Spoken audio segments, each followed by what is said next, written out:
بسم اللہ الرحمن الرحیم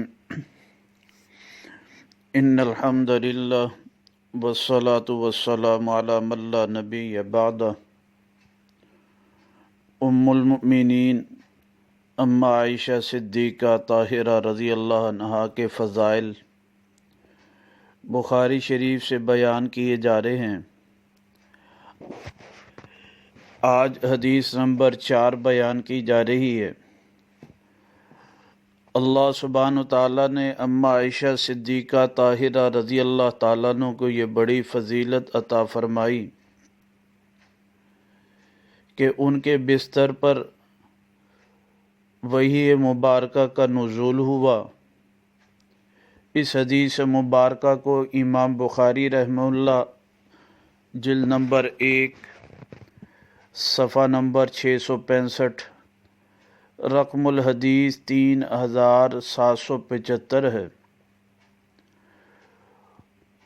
امام بخاری رحمہ اللہ حدیث مبارکہ لے کر آتے ہیں کہ لوگوں کا بھی زیادہ محبت عقیدت اما عائشہ صدیقہ رضی اللہ تعالیٰ عنہا سے تھی۔ آپ علیہ الصلوۃ والسلام کے گھر لوگ ہدیہ لے کر آتے تھے۔ کان الناس یتحرون بہدایاہم یوم عائشہ رضی اللہ تعالیٰ عنہا، کہ جس دن اما عائشہ صدیقہ رضی اللہ تعالیٰ عنہ کی باری ہوتی تھی کہ لوگ وہاں پر اپنے ہدیوں کو لاتے تھے، ہدایا کو لاتے تھے۔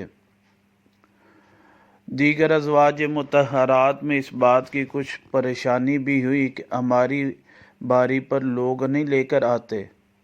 ام سلمہ رضی اللہ تعالیٰ عنہ نے یہ کہا، واللہ ان الناس یتحرون بہدایاہم یوم عائشہ،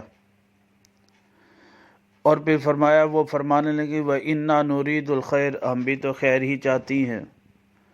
انہوں نے جا کے نبی پاک صلی اللہ علیہ وسلم کو فرمایا کہ یہ لوگ ایسے کر رہے ہیں۔ آپ علیہ الصلوۃ والسلام نے جواب میں فرمایا، یا ام سلمہ لا تؤذینی فی عائشہ رضی اللہ تعالیٰ عنہ، عائشہ کے بارے میں مجھے تکلیف نہ دو، فإنہ واللہ، عائشہ وہ ہے، اللہ کی قسم، ما نزل علی الوحی، اللہ کی قسم مجھ پر وحی نازل نہیں ہوئی، وإنا فی لحاف امرأۃ منکن غیرہا، میں تم سب عورتوں کے ساتھ لحاف میں لیٹا ہوا تھا، کسی کے بستر میں وحی نازل نہیں ہوئی، صرف عائشہ کے بستر و لحاف پر وحی نازل ہوئی۔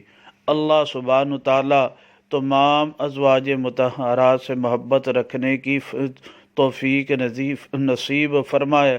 ام المؤمنین اما عائشہ صدیقہ رضی اللہ تعالیٰ عنہا کو اللہ سبحانہ تعالیٰ نے باقیوں سے برتر در فضیلت عطا فرمائی۔ بسم اللہ الرحمن